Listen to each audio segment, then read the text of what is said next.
Hello and welcome to Juicy Scoop. I have a returning favorite,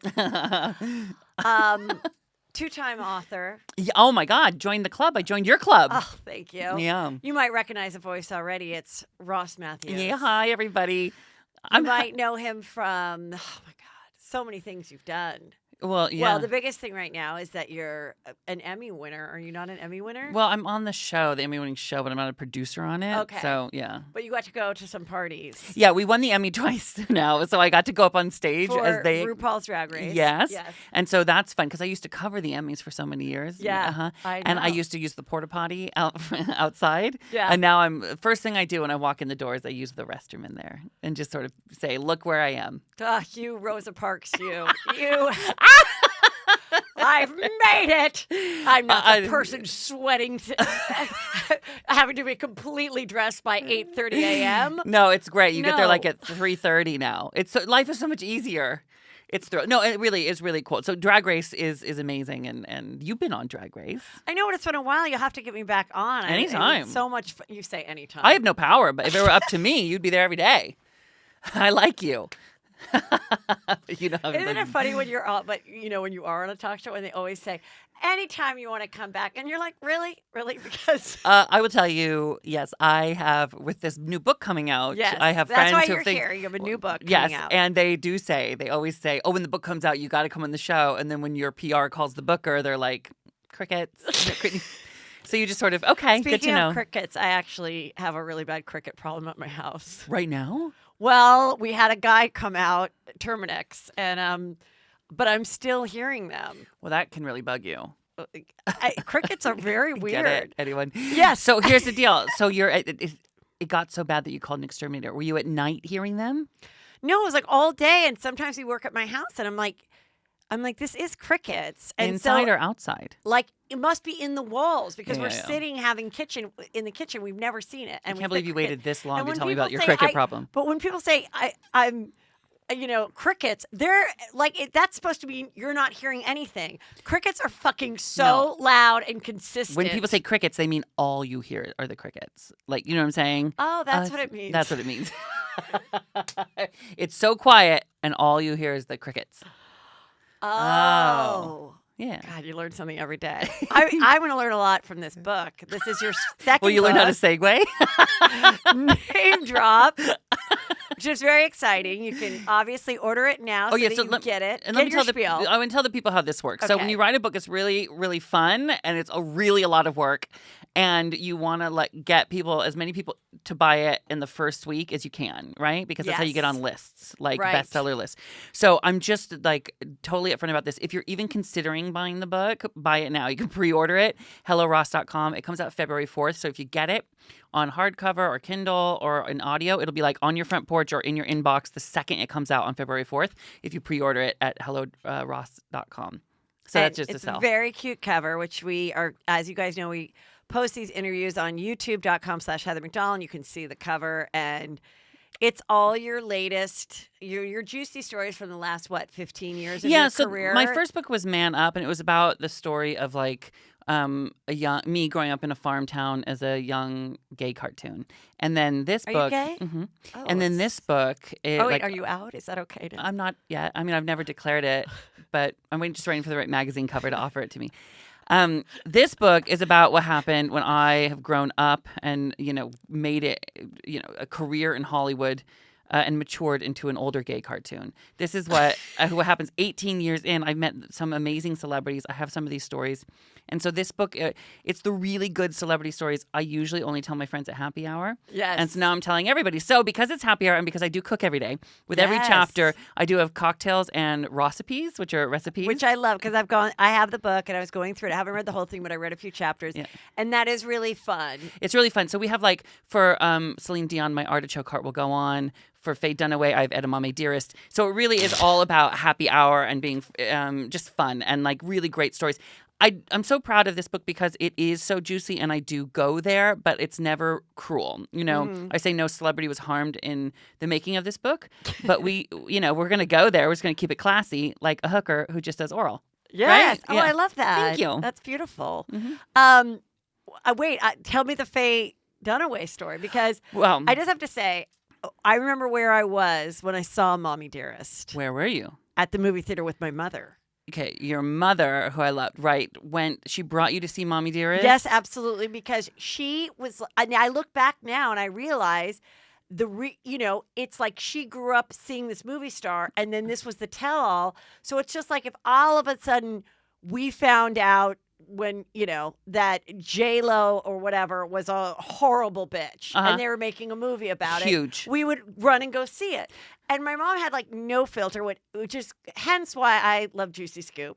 And she's like, we're going to go see this movie. Fun. It's about this, this actor. Like, I didn't know, Faye Dunaway. Yeah, you didn't know Joan Crawford. I didn't know Joan Crawford, nothing. So I saw it. And I thought it was amazing. And I remember it getting bad reviews. And I was like, how did this movie get bad reviews? Yes. It was fucking so juicy from beginning to end. And you've never seen, by the way, for starters, I was lucky enough that I got to meet your mom. And now this makes me wish I could have hung out with her more because she sounded like a lot of fun. But Faye, you've never seen an actress like Faye Dunaway go this hard into a movie. It'd be like Renee Zellweger and Judy if she swung even harder and the movie was totally panned. But this actress, Faye Dunaway, went so hard into this Joan Crawford part. Role, yeah. She should have been. She's laughed at. She is laughed at. I think she should have been nominated for an Oscar for it. Well, okay, so I was just on a flight this summer, and you know how like they offer the movies on the little like not what you brought yourself, like their own little iPad or whatever. Oh, and so there's like there's like a version of classics or whatever. I understand. So I'm like, let me see, and I'm like, Mommy Dearest. I mean, it was like the best 2 hours of my life. Well, I think that's dangerous. Seen it in so long. It was so good. I'll tell you, I think that's dangerous to have on a plane because all the gay flight attendants are just going to lean over your shoulder and watch it. And what if there's an emergency? They're going to be like, shh, later. This part when she hits Christina. And I remember. Could I get some warm nuts over here? Shut up. Yeah, just the way, but I do remember my mom going, "How did this girl get the part for Christina?" The young Christina was a problem, and she continues to be. The older Christina, was actually an Oscar-nominated actress. She was just kind of awful in this. Yeah, but the younger Christina was. She had like a weird voice. She's like, "Godmother, why did you?" If you rewatch it now, she kind of looks like a really young Laura Linney in a weird way. Yes, I know. I think about it every day. So tell me about meeting Faye. Well, this story, later in the book, it's called A Dollop of Divas. Okay. Because it's like just little mini chapters. Okay. You could really just take a quick number 2 and read. And so, but they don't warrant their whole chapter. But I mean, I met Faye Dunaway and I was so petrified of her. It was at the Vanity Fair Oscar party. I was doing interviews and like Faye Dunaway didn't do press, but she just was like walking down talking to people. And they were like, what was she there promoting? She was just there because it was the Vanity Fair Oscar party. And like those legends just go to that. I love that. And they just sort of like sauntered down. All of a sudden she was in front of me and I'm like, oh my God, I got out of Faye Dunaway. And I was like, don't bring up Mommy Dearest because she hates talking about Mommy Dearest. Oh, she does? Well, it kind of ruined things for her, you know? God, I disagree. But anyway. Well, I mean, too bad I wasn't in that era at the time because I would have been talking about it, telling everyone to go see this juicy movie. Well, it did sort of ruin her career. Yeah. She was sort of defined by that. So I was like, we'll talk about something else. So I also love, she won the Oscar for this movie, Network. Yes. Okay. Oh, that's right. The story goes nowhere, but I just included it because I met Faye Dunaway. She won the story for Network, and I said to her, the first thing came in my mouth is, I love Network. And she goes, good flick. Like that. And then I had a little more interaction with her, but she was just such a crazy star to see up close. Yes, and I remember seeing that. And one of my favorite scenes is after she marries. She's playing Joan Crawford, who's this big famous movie star who later in life marries the CEO of Pepsi or something like that, and he dies. So she comes to talk to the board. Great all men. Scene. Very reminiscent of the Jennifer Aniston scene in The Morning Show when she goes, we're going to do things my way. Yeah. It was shot the same as when Faye Dunaway said, don't. At the end of the table. Yeah. And then she goes, listen, boys, this is going to change. And she gets all that. And that is where I said to my mom, I want to run a corporation and wear a hat to meetings. Understood. Now, do you swear on this program?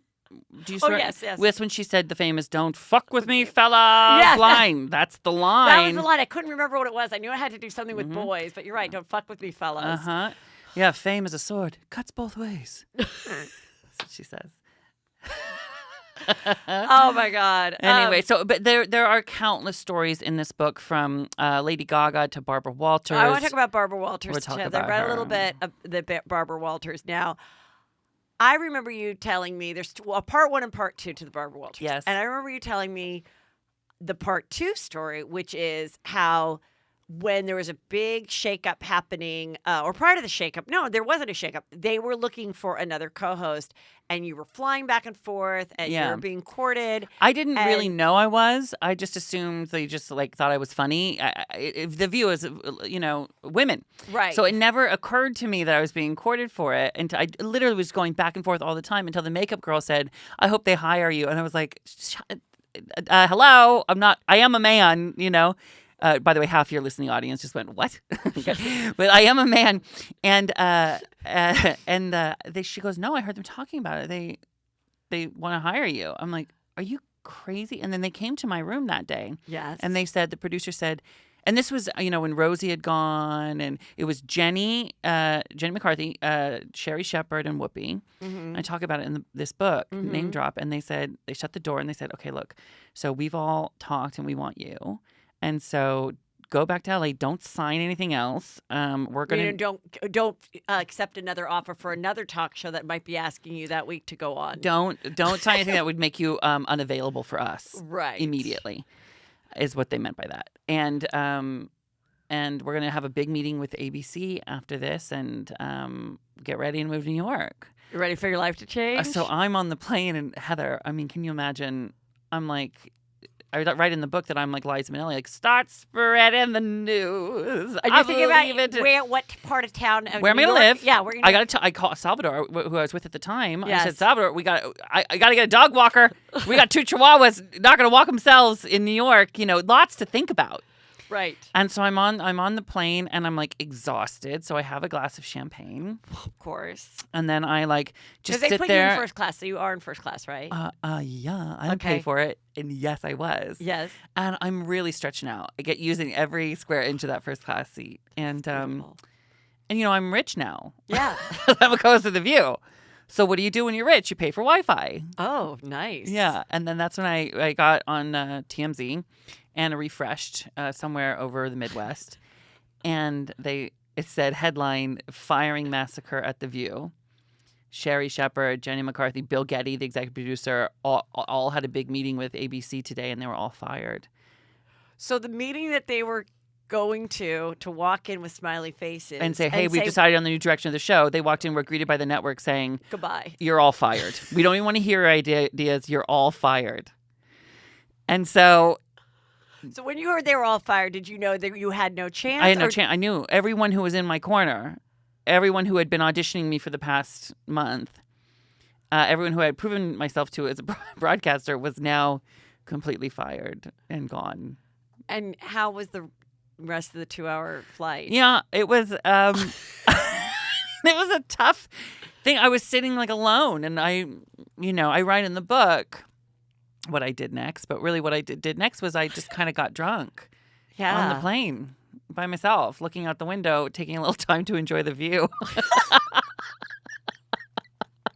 But it's like one of those things where it all works out in the end. Of course. But at that time, to have that much, like that close and being excited about it. They really were going to hire a man for the view, and it was going to be me. Yeah. Yeah.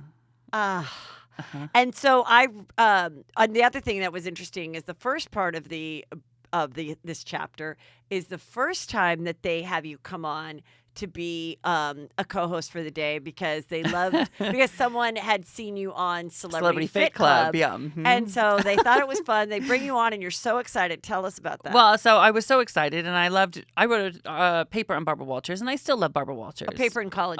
Yeah, I was in college, and I wrote a paper on Barbara Walters. And so I want to make it very clear that when I tell the story of what happened with her, I am not trying to call her out or anything like that. I just am telling what happened. Okay. I have love for her. Just tell the story. Okay. So I go to and I was a guest on The View for Celebrity Fit Club. They called me and said, and I couldn't believe that I was going to The View. I watched The View every morning. I mean, this was right when like Rosie had left the first time. Okay, so it was like the height of The View. Remember? So she left the first time. So who's on The View? So when I go this time, it's Barbara, it's Cher, and it's Barbara, it's Joy, it's Elizabeth Hasselbeck, and Kathy Griffin was guest hosting that day. Oh, that's great. Okay. So she helped me. They all helped me. I was really funny. I was just a guest. And you're not always great.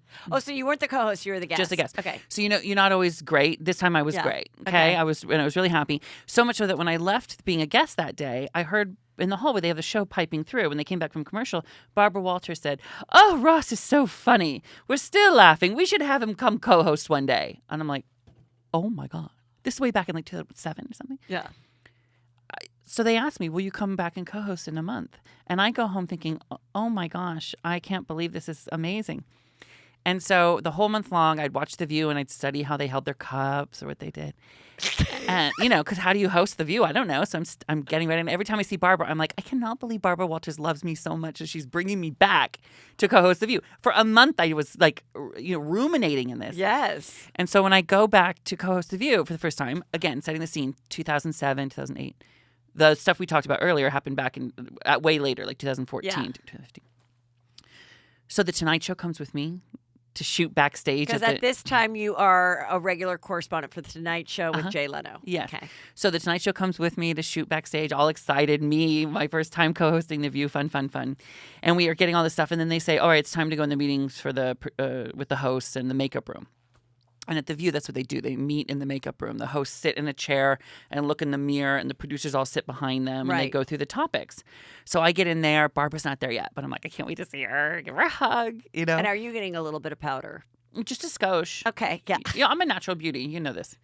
So I all of a sudden, Barbara comes in and like just staring at her paper and sits down next to me. Joy, Elizabeth, and me are all sitting in the host chair. And like talking to the producers in the mirror, and I keep trying to catch Barbara's eye to be like, "Hey, girl," right? But it's not happening. And they're discussing what topics to talk about, and I have an idea on one. So I go, "Oh, well, I have a take on this. I can do this." And Barbara turns and looks at me, and she goes, "Who is he, and what is he doing here?" And I was like, I thought she was kidding. So I did that whole, "I'm here to co-host The View." And then Barbara just like, dead face, goes, "Someone tell me who he is so I can talk about him on television," without acknowledging me. And it just came out of me. I go, why are you being so rude? And she says, she finally turns and looks me in the eye and goes, "Because I have no idea who you are or why you're here." And then I just sort of sat there like this. And the producers wrapped up the meeting. And my cameras were waiting for me outside. And I walked out and they're like, "Ross, tell us about it." I'm like, No. Go back to the room. And so then I'm like, what do I do here? I got to get this girl on my heart would be beating a mile a minute. And she's not like, she was like at the top of her game. She was like, this is not an old, she was not young, but she was not losing her capabilities. Okay. Yes. She was smart as a tack. Okay. And so then I'm like thinking, how do I get her on my side? What do I do? And our cameras are rolling as they're counting us down live to go out and co-host The View. We're live in 10, 9. And I'm standing next to Barbara. And I say, "Barbara, maybe I can get her on my side to root for me." I said, "Is any words of wisdom you'd like to give me before I go out there?" And she goes, "I'd like to tell you to go out there and be yourself, but I hope you won't." 3, 2, 1, and we're live. And that, you know how I know that happened? Because we aired that on The Tonight Show. We aired that footage of her saying that to me on The Tonight Show. And then it just went worse from there. Like and then I was like, oh my God, they shoved me out live with Barbara Walters. Okay. And I'm just like standing out there, The View, people. I'm so petrified. It's live TV. This woman's being horrible to me. And I see someone holding a sign with my name on it. "Hi, Ross. We love you, Ross." Oh, in the audience. Yeah. Uh-huh. And I go, "Thank you." And Barbara turns to me. You can see it. It's on the view. She goes, "You think they're all clapping for you?" And I was like, oh my God. And then she's like, "Welcome to The View. Ross is here. What was I thinking?" Right away. And it just worse and worse and worse. What was it? She says to the audience, says, what was I thinking? To invite you? Yes. And then what did you say? I just decided to power through. I was just like, oh, ha, let's get through this. So I powered through. And then when I got off, I this is not in the book, but like everyone was calling me. Press Hilton was calling me. Rosie O'Donnell was calling me to make sure I was okay. To make sure because they all watched it. Okay, because she just got meaner, and she was just very mean. Now listen, but when I went back all those years later, and I was quote auditioning, and I didn't know that I was. I had spent like a decade thinking like, oh my God, like I hope I never run into Barbara again because it's just been so awful. Yeah. And when I got there, they were sort of assured me that she wasn't there. It was when she was just doing Fridays or something, you know? But she was there. Uh-huh. And I went into that makeup room and I see her. And do you know what she says to me? Nice. After almost 10 years of our feuding. She says, "Hello, Barbara Walters. Nice to meet you." And you know what? I said, "We have met before. It's great to see you." And I realized in that moment that like, Ross, you're so dumb. Like that was just a Wednesday to her. She wasn't being mean. They probably did 2 shows that day. She's just busy. Like you weren't on her radar. She doesn't know you. I wish she would have been nicer, but I don't think she was a horrible person or is a horrible person. When you said she was sharp as a tack, see, I disagree. I think she was probably starting to lose it a little. And, you know, my mom had early stages of like dementia, Alzheimer's before she died, and she didn't die from that. And when I went to the doctor with her, she did so well in the test. I was like, maybe she doesn't have anything, you know? And then at the last minute, like the doctor too was like, "You're doing great. You're doing great." You know, she's telling jokes. She's like doing all this stuff. And then she goes, "Can you just draw a clock and make it 11:15?" And she starts to go 11, 12, 13, 14, 15 around the clock. And then she's like, "Oh, I don't want." And then we're like, "Oh, I were with the doctor. It's okay, Mom," you know. And then the doctor said, highly intelligent people can hide it. They know it's happening, and they can hide it for a while. Well, maybe because this was like 10 years before she stopped doing the show. Yeah, so but even during that time, did you read the book about The View? Ladies Who Punch, of course I yes, did. And I interviewed the writer for it. Yeah. And Jenny McCarthy had very similar stories of like a very on and off. And so I think, and I believe she does. I don't know. I don't think it's been disclosed whether what but she I mean, has. I think you can have small bouts of it for like a decade. And still really function. But it'll be things like that. It could have been. Yeah. Listen, what Jenny wrote about was years after what I went through, but it absolutely could have been. It was just my experience, which is why, you know, I sort of learn and love and send with peace and all But of also in sending with peace and love is to say that I'm sure there are several other people that have a similar story to yours.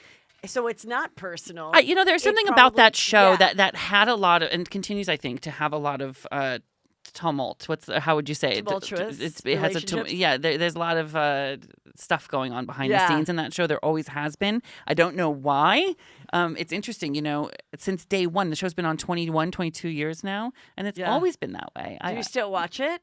Sometimes? Not so much. Yeah. Not so much. Whenever I occasionally watch it. And it's hard to watch for me.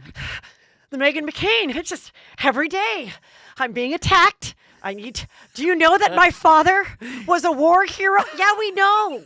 I love Meghan. Know. I love her. I don't watch the show, so I don't know how she is on the show, but she's a friend of mine. Not to be too... Listen. Yes, okay. I don't watch it every day. So maybe the few times I watch it just happens to be times where she's very upset and has to defend her father.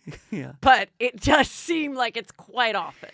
I see clips and it's always at 11. They're all always at an 11, right? That's why maybe it's great that I didn't get that. Imagine the scrutiny I would have been under as the first man of that show, right? How people would have been either really hated that they put a man on that show, and it really could have hurt me. I don't know that I would have been ready for it.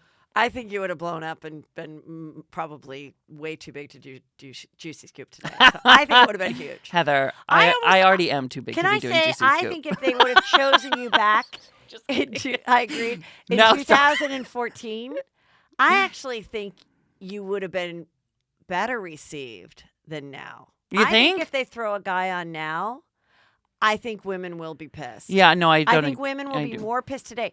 I think if they'd done in 2014, women would have been like, this is great. He's so great. And they would have judged you on just an individual that was entertaining. And now I feel with everything that's going on and women, no female directors being nominated, that I think if they did that, because it was a little bit with the Bravo show. They had a Bravo show come on with like Jerry O'Connell and a few guys talking about Bravo stuff. remember. But it didn't last. And I don't know if it was really out there, but like what I saw in like my world of Juicy Scoop and blogs and stuff, where people, some women really liked it, and some women were like, "Can we just have one fucking thing? Yeah. Can we just have like, why is it funny to have guys talk about?" And it didn't work because there's no way in this climate where it didn't seem like a man watching those shows was being critical of a woman, because the only way you can watch the shows and discuss it is to be critical of the people. I think it's very perceptive of and you. if it's not a woman, so I think now actually if they tried to throw a guy on there, I think it would be less received. This show should be on Bravo. You know that. Do people tell you that all the time? I would love it to be, You should be the perfect companion piece to Andy. You should be. Well, spread the word. Name drop it. Put in your third book. That was really good. Now, I noticed now, I did not read this chapter, but what can you tell us about Brandi Glanville? Because we both know her very well. Yes, I love her. And I love her too. She recently came on my show, and she was great. She is great. She's great TV. She's a great personality. I think she's a great person. She is a passionate person. I know her from before, and then of course I lived with her in the Big Brother house. That's right. Right? Yeah, and Celebrity Big Brother. Oh yeah, I just forgot that. Yeah. I was actually thinking when I saw Brandi Glanville, and that way back when the show started, we were all very intertwined Because of our agent. Because our agent, Michael Broussard, who's still her book agent, who I believe, I just listened to her podcast the other day because someone's like, she's dropping some juice. And I listened, and she mentioned him. And I think she might be having another book come out. Listen, I know that they're hanging out because I see them on Instagram, and I love them both. I wanted to include the story because it was so... So tell. Well, I called Brandi before I wrote this chapter and said... Because you don't want to waste your time writing it if you're going to be sued. Yes, and also, she has been in the past in... And part of the reason why we love her is that she can become what's the word? Maybe a little messy sometimes, right? Like she's just fun, and she likes to have a good time, and sometimes it goes too far, and she says what she thinks. But if you piss her off, like she and Kelly Dodd both, I've enjoyed being out drinking, laughing my ass off with so funny. Great. Yes. But I'm also terrified of them. Like if I was if I was a housewife with them, because I feel like they have this ability to say something so cruel to you and point out your biggest insecurity that you didn't even know you had until they pointed it out. It become a brand new insecurity for you. Yes. Because which is a gift. It is a gift. And so what I didn't want to ever do either is really hurt somebody, especially somebody I care about. So this story, it is a bit of a messy story. And I'm sure she has a few of those, and she embraces them. And that's what we love about Brandi is like she just embraces everything about herself. She doesn't hide anything. So I called her and I said, "Hey, how are you?" And I actually put the transcript of when I called her in the book before at the beginning of the chapter, so people know I ran this by her. And I said, "Hey, I want to tell the story and of when this happened." And she said, "Oh, great, yeah, okay. I don't really even remember, so I'll read it and find out what happened. Go ahead."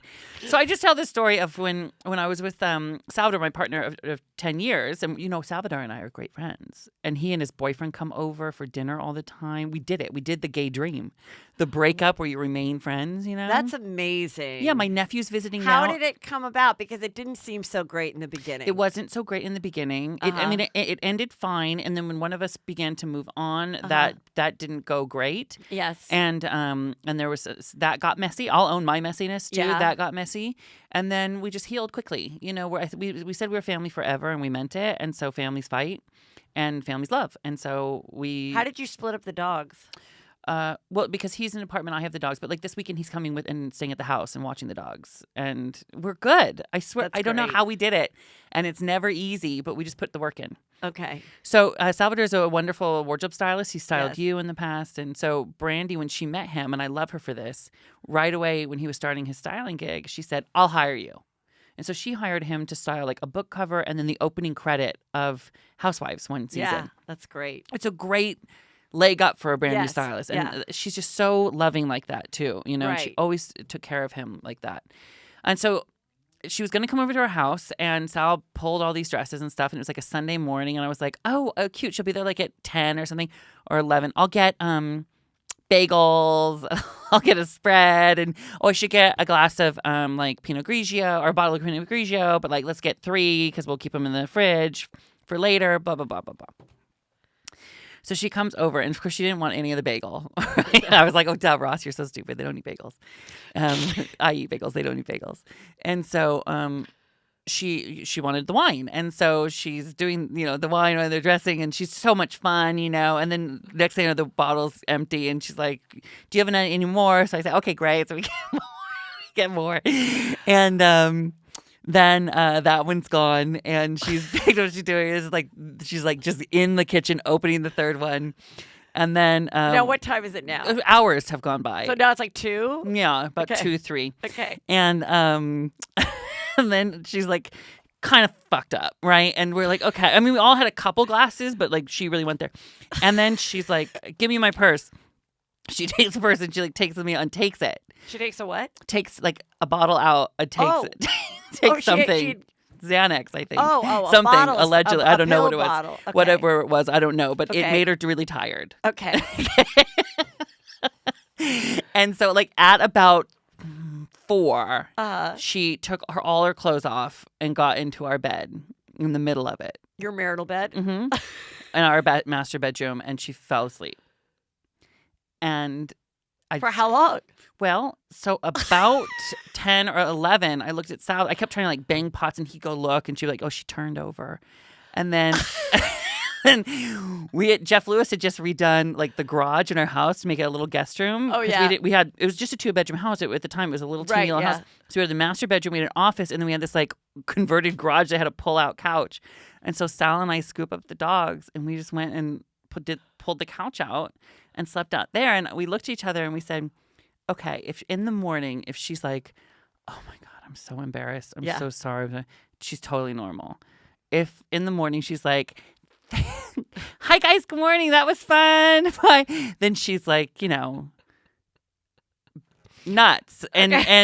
and in the morning, at like 6 in the morning, I have to say she's an early riser. Well, she went to bed at Yep, 4. I know. That's not an early rise. So she, If you I hear, understand 4 I until understand. 6, how many I hours do, that is? I do. It's- We hear it's- knock, knock, knock. We're like, "Good morning." She's like, "Hey guys, that was so fun last night. We got to do it again, okay? Bye." And we're like, "Bye." And Sal and I looked at each other, and I was like, "She is nuts," and I love her so fucking much. And he's like, "I love her too," because she was just exactly what she was on TV. Well, it's like, look, we all know what happened. I had 3 bottles of Pinot Grigio. Yeah. What did you expect me to do? Yes. I went to bed at 4. Yes. Woke up at the crack of dawn. And she was 'cause I went perky. to She was bed at 4. great. Well, geez. Slept great. She probably looked gorgeous. She had, what's 4 to, that's, what is that? That's 14 hours of sleep. Yeah, it was about So, that. Yeah. So that's a good night's sleep. We should And all look that good. I mean, she looked great when she woke up. She Yeah. is gorgeous. So anyway, so that's the story. And I don't know that she's read the book yet, but like, I mean, she's not going to be mad at that. I hope she's not mad at that. I love her, and I write about how much I love her. And No, that's what happened. I think it's just a fun one. Who cares? It is a really fun read when you read it in the book. I'll tell you another story about my mother, Pam McDonald, since I just remembered this. When my mom, now she has all 5 kids, and she goes to a wedding.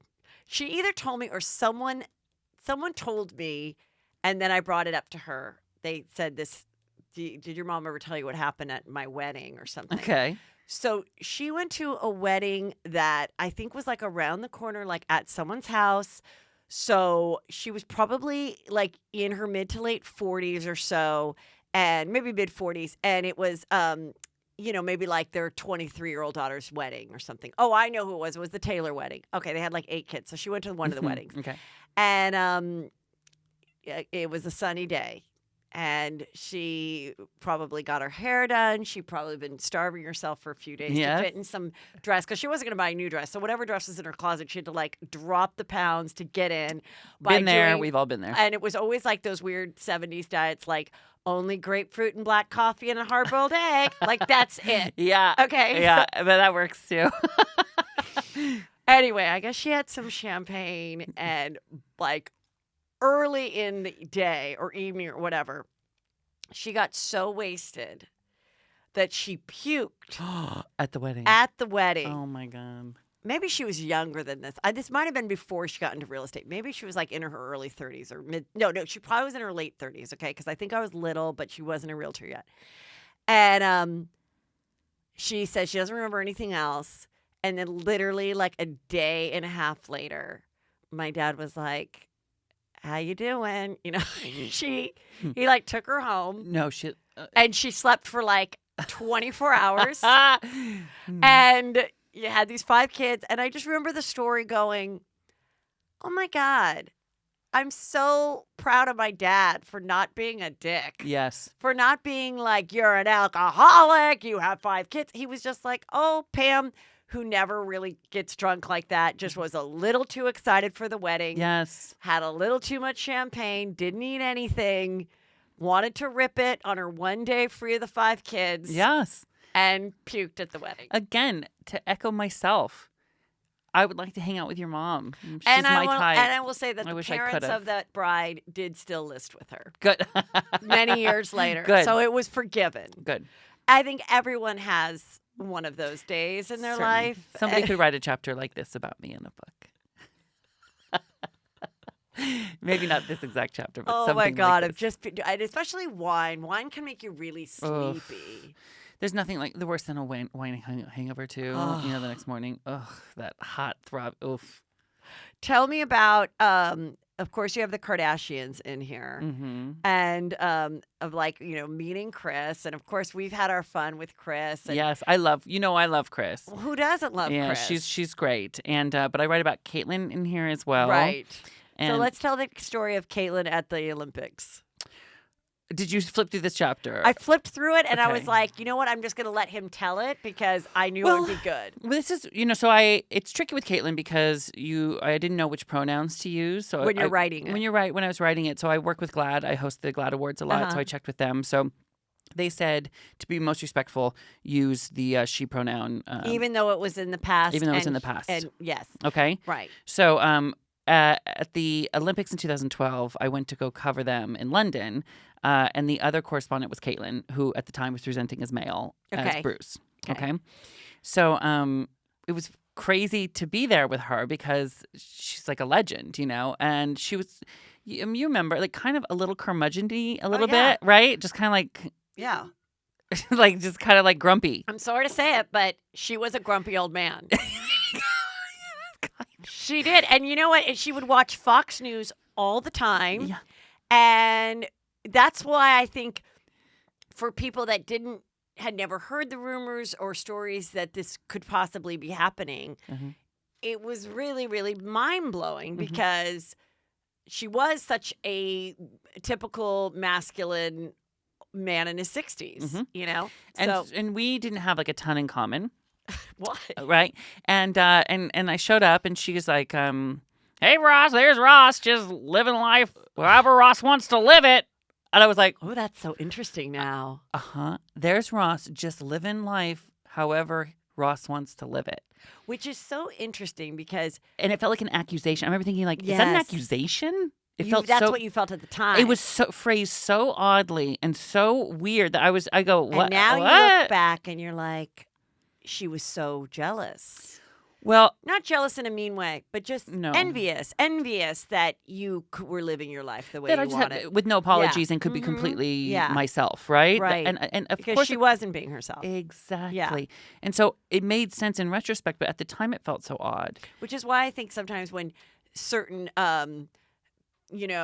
preachers or politicians or whatever are so vehemently against people being gay and so angry and make it their policy. And then you find out they, were caught having sex with a man somewhere. And you're like, yeah, you're so mad because you look out at the gay community and you're like, why can't that be me? And later, years later, after she transitioned, I saw her at the Christmas party, and the first time I had seen her as her, and I said, Caitlyn, I just wish I would have known. I could have said that. I said I could have been an ally for you. I wish I would have known. And she said, I couldn't even tell myself. And I said to her, well, it's really nice to see you living your life just the way you want to live it. Referencing what she said, and I think there was a spark of recognition that she remembered that she had sort of said that to me, because there was like a smile and a chuckle. And but was the rest of the time of working together or whatever? Oh well, this is interesting. So and it's in the book. We all came up together sort of at Chelsea Lately and the Kardashians kind of around the same time, and that's how we became friends. They both started airing the same summer. Yes. Yeah. And you actually knew Kris from out here in the Before Valley. that, yes. yeah. I didn't, but I met her through you, and I didn't never seen the show, and she was like this nice lady, Kris. Remember we all went to Sunset Towers? And, yes, yeah. And she paid, and I was like, she paid? And she was so nice. And then all of a sudden the show becomes this juggernaut, and it's happened a few times in my life where people who I know on a personal level become super famous. Right. And then it happened with Chelsea, and I feel so weird around them because as I see the world just want from them, I want them to know I don't want anything. And so I start pulling back a little bit, and it's a character flaw on my part. No, but it is an interesting thing because people will look and be like, they changed. And it's like, well, you probably changed too in the way you reacted. And you probably started to reach out less, thinking, well, they wouldn't want to just have lunch with little old me. And I don't want to bother them. Yes. They have so much. If they want me, they can come to me. Right. That's exactly what happened both times. And simultaneously, as I was pulling back from Kris, simultaneously, Chelsea Lately on the show was becoming, they were becoming, well, the Kardashians were very much in the public eye now, and the Chelsea Lately show was mocking them a ton. Right. Right? Yes. Now, from us being together on Chelsea Lately, I didn't really do that. Not that I'm better or anything, but I was never really No, I mean, exactly. Mean about it. Right. And yes. every time I was on it would be a topic at least once a week. And oftentimes I was on the show and I had to talk about whatever we were making fun of. And I was always like I knew that if they saw this episode, there's no way they're going to be mad at me. They had a good sense of humor, but I could always make fun of them without being cruel. So maybe the world is better, but it sounds, it's like, oh, really now? Now you're wearing, the Skims and running on the beach and tagging her. And now Kathy Griffin is like, hey, at Khloe Kardashian, how am I going to wear these good American jeans? It's like, it's a very mutual Instagram-loving relationship, which seems not completely authentic, but to each his own, make a lot of money, get those followers, go for it. But as someone that... You are so fearless. It is so funny to see you just you like think not I really fucking care No, anymore. I don't think you do. But it's, but nobody else is going to say anything. But that's okay. People change. But I wish some people would be a little like, that's interesting. People do change, and I think people have changed. Okay, I'll tell you this. What happened was, with my experience, was that as I was pulling away from Kris, the show was getting bigger. Chelsea Lately, they were making fun of it, right? So as I was walking... So you were a little bit uncomfortable because you were associated with a show that was making fun of it. Because at this time... at first, Chelsea was it was fun. I remember Chelsea came to me and was like, we don't have a guest today. And it was the first week or something of the show. And I go, let me see. Kris says she's got a show coming on E! Would they come on? And they're like, can you call her? And I called Kris and I said, is there any way you and Bruce can come on and talk about this show that's coming in a few weeks? And she's like, absolutely. Within hours. And then Chelsea ran a race against Caitlyn at the time, or whatever. So did that, and so then we did these funny sketches, and everyone loved each other. Yeah. Then all of a sudden, Chelsea didn't love them, and they weren't coming on the show, and we were only making mean, fun jokes. Then she liked them again for a minute. Then she didn't like them anymore. And then, and now she's running in Skims. Okay, but that's fine. But I was like, I consistently, had to talk about these things and could make a joke that wasn't crushing someone's character or morality. Yes. But you felt, you're saying, a little uncomfortable because it was such a common subject. It didn't even occur to me because I thought I was handling it well. Right? Yeah. I can go in that show. I'm not saying that stuff. You're not saying anything cruel. I'm keeping my distance from Kris as they become really, really famous because I don't want to be a bother. Ross, you're killing life. This is what I'm thinking, right? And so then I'm walking through the Olympic Village with Caitlyn, who was at the time Bruce. And Caitlyn's on the phone with Kris, right? Yeah. All right, Kris. And I go, oh, is that Kris? Tell her I said hi. All right, talk to you later, Kris. Tell her I said hi. All right, bye. Talk to you later. Hang up. And I'm like, why didn't you tell Kris I said hi? He goes, she goes, I don't think Kris would like that. And I was like, what do you mean? And Caitlyn says, well, Kris told me not to talk to you. Really? I was like, what do you mean? She goes, well, she's mad at you. And I'm like, get her on the phone right now. I'm like screaming at this Olympic legend in the middle of Olympic Village. Get your wife on the phone right now. So Caitlyn calls and says, someone wants to talk to you, and hands the phone over. I'm like, Kris, hi, is this true? That like, are you mad at me? She goes, well, to be honest, I thought you were like mad at me because you've been really distant lately. And I just assumed like you were Team Chelsea. And I said, for starters, I really didn't know that there were teams. And you're right. I have been distant. That's when I said, when you got really, really famous, I got really, really weirded out. And I just wanted to give your space and this and that. And you know what? To her credit, she was like, I get it. Totally good. Let's get happy hour when you're back. And we did. That's great. Yeah. And so, but it was. And are you wearing Skims now? Always. Well, 24/7, darling. If you want to run on the beach. But isn't that crazy? I mean, that's the kind of stories you're telling here. It's like where we were, the context, what was going on in my mind. It's really kind of fascinating. You know, it's not as easy as it all looks. Yeah, it's weird. It really. So what about? I love that you included the Spice Girls, but also I love that you included the Sarah Colonna love story in the book. Well, That's exciting. I love Sarah Colonna, and I'm solely responsible for her happiness and wealth. 100%, you are. No, I do feel like. I mean, if we're gonna say it, if you're really gonna prove a point, you are. Well, okay. I introduced her to her husband, who was like a wealthy professional football player, and performed her ceremony in Cabo. So in a way, I mean, if you want to talk about responsible for happiness, yes. I think it is such a great thing to go to your grave. Yes. Knowing that you put two people together on this earth and significantly improve their lives. Yes, I did. And I'll tell you what is also great is the best thing that happens when you introduce two people and they get married is that you have a wedding in your honor and you don't have to pay for any of it. That's amazing. It was amazing. It really was truly amazing. I had this whole ceremony on the beach, and everywhere I went, people were like, Ross, look what you've done. You're amazing. You're doing a free appetizer. And I'd be like, yes, it goes great with the free cocktail that I'm drinking. Thank you so much. Here's to me. The closest I came to taking full responsibility for someone's joy in life. Sure. Is my sister. I did not introduce my sister to her husband. But she wasn't totally sold on him. And he asked her out. And she goes, well, that guy asked me out, but we were supposed to go to a movie. Just she and I. And I go, what are you talking about? Who gives a fuck about a movie? And what movie was it? I don't know, but we lived together. Okay. And we had a lot of fun together. Uh-huh. And a coffee table book had just come out called Sisters. And it was all these sisters, like a photographed book of like famous sisters, regular sisters, sisters that all, survived cancer. Okay. And in one of the photos, it was like Gertrude and Gladys. And they were two sisters, and they're smiling, and they're like 90. And it was that they lived together, and they had never gotten married, and Understood. they still lived together.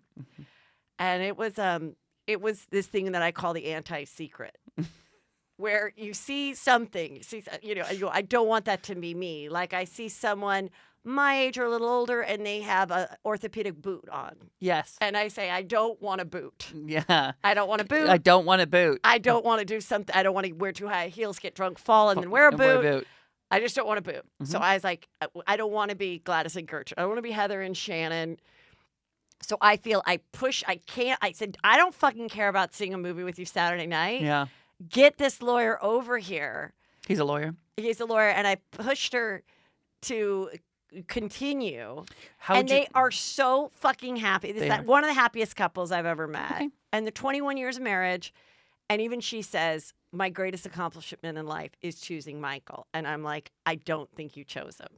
You did. I think if I would have said, you know what? Sisters before bros, okay? Yeah. We have plans to go to a movie. Fuck this weird lawyer. He lives like 3 hours away. Who gives a shit? Girlfriend, let's go to Santa Monica and rip it. Then she would have been like, yeah, you're right. You're in many ways, you're a hero. I mean, I get it. From one hero to another. I mean. Yes. Look what we've done. Yeah. But there's no other couple that I feel like I've pushed a little bit and then it's worked out fabulously. Well, I feel great about Sarah and John, and it is a source of pride for me. And I write their love story, I should say my love story, in this book. That is amazing. Mm-hmm.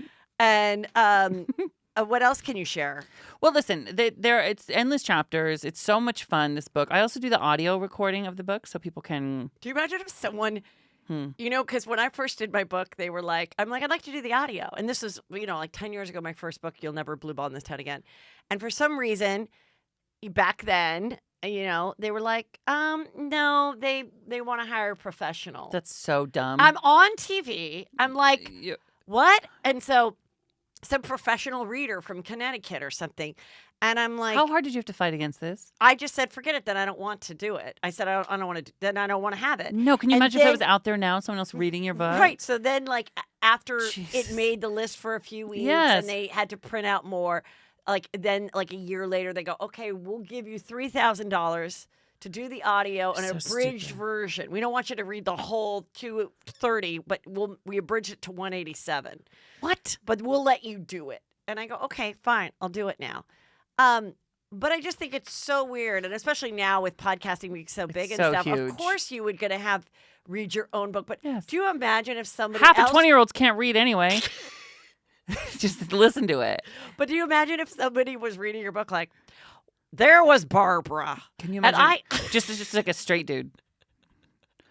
That would be so I saw Liza funny. Minnelli on the street. OMG. I followed her into a restaurant. Right?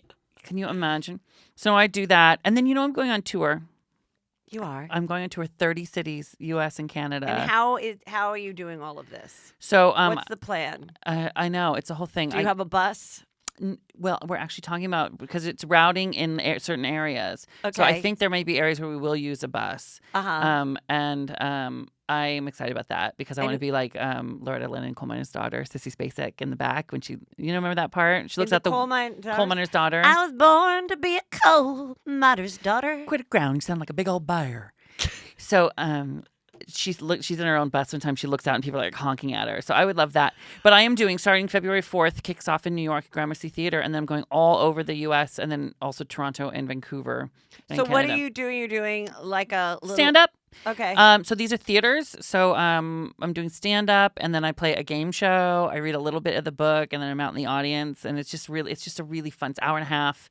I just did the first one of them as a benefit up in my hometown for the hospital up there. To kind of workshop the show. You raised a lot of money. $40,000 for the cancer center up there. So I'm so excited to go out and about, and people can, if you buy the VIP ticket, it comes with the book, meet and greet, and all that stuff.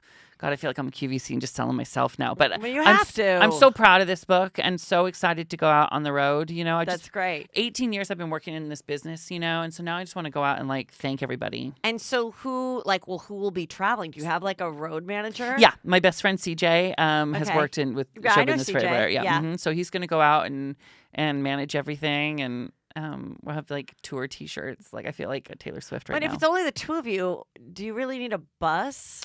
Well, it would be a small just get thing. a rent-a-car? Well, I don't want to drive it though because I want to be able to sleep. You understand? So it might be a small, one of those RV things. Oh, you know what I'm saying? Because I just want to. Do those tall Mercedes buses? Things are like they that. big enough? Yes, and I just don't want to be in airports.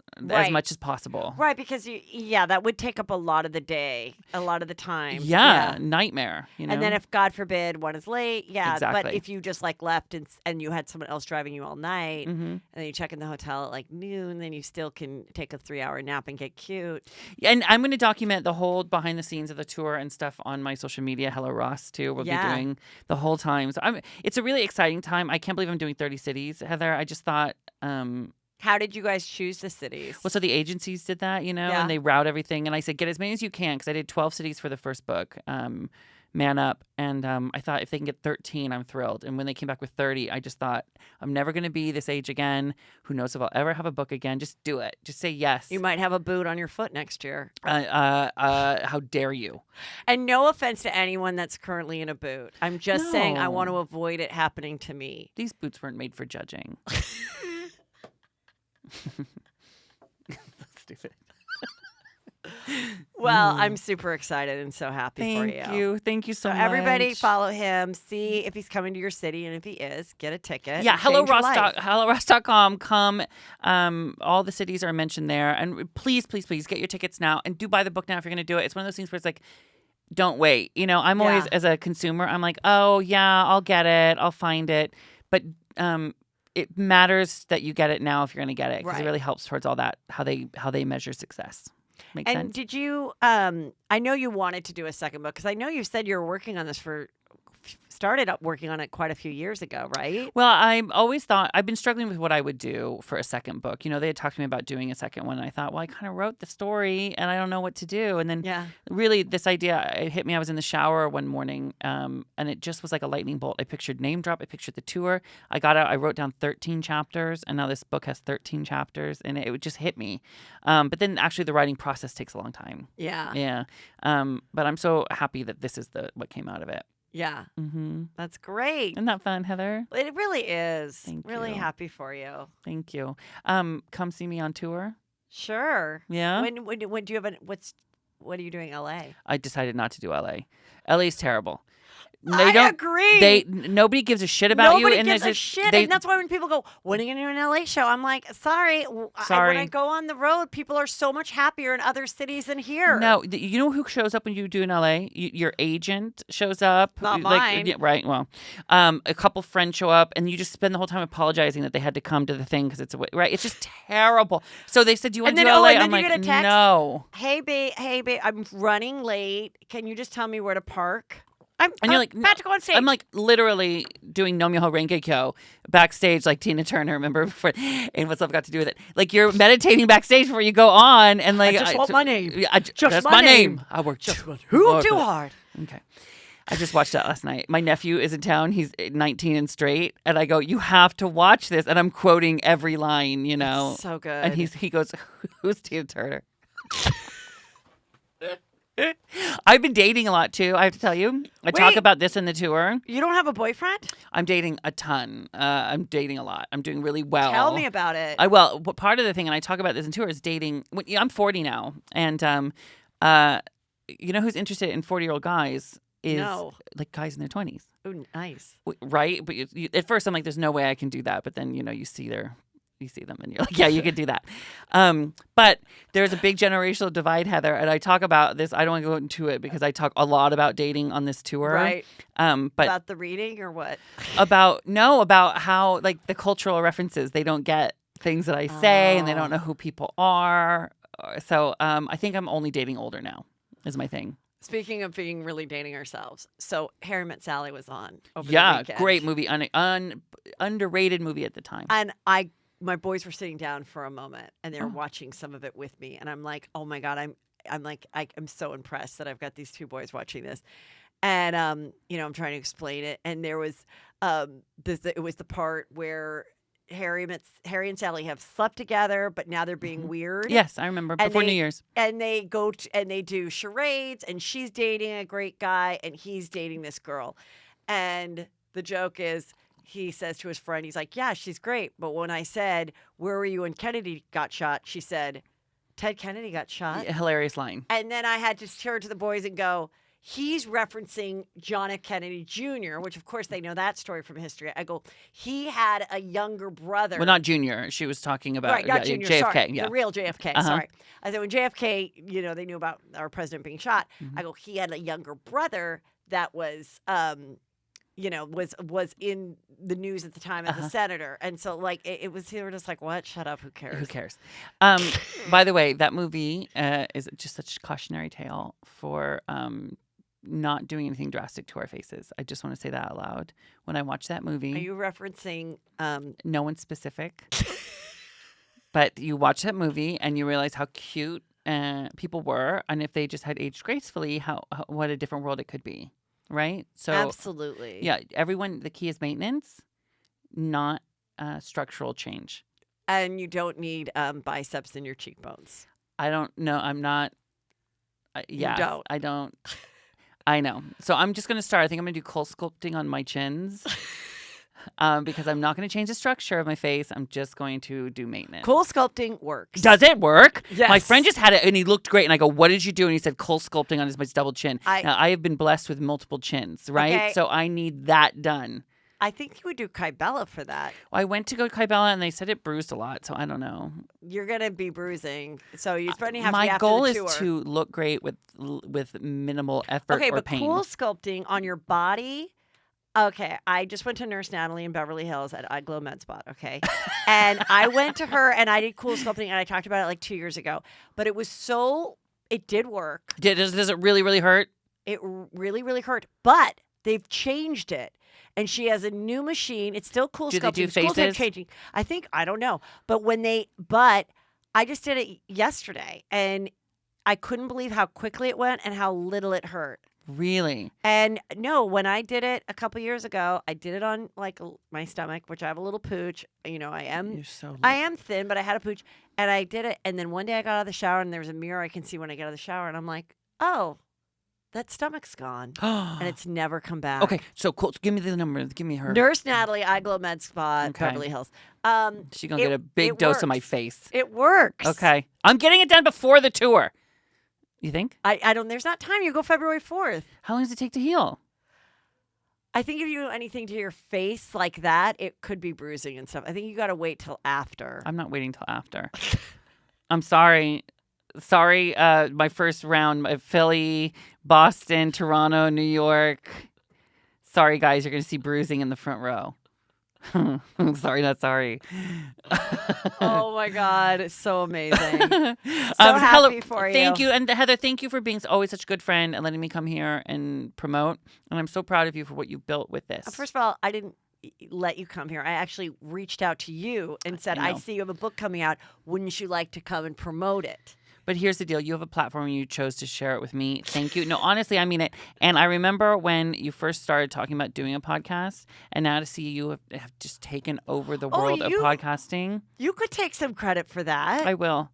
Because I went to do yours, and you said, and I go, my podcast, Straight Talk with Ross, which is available everywhere. 5 years, 300 and some episodes now, just side note. That's great. But you said I should do a podcast. Or I said, what do you think? And you were you said right away, you should do this. And I'm like, how does it even work? Like, how is there money? Blah blah blah. But what you did is you took the podcasting reins and you flew to the top of the heap. You have figured out how to do it and how to really command an audience. And of course, it worked for you because you have an opinion, you state your point of view, and you're not afraid of anything. That's why you're so good. That's what people want out of a podcast. You are so good at this. Thank you. You're welcome. Glad You've earned it. Give me some compliments. Well, thank you for having me. I love you. Everybody go get your name dropped now. Bye.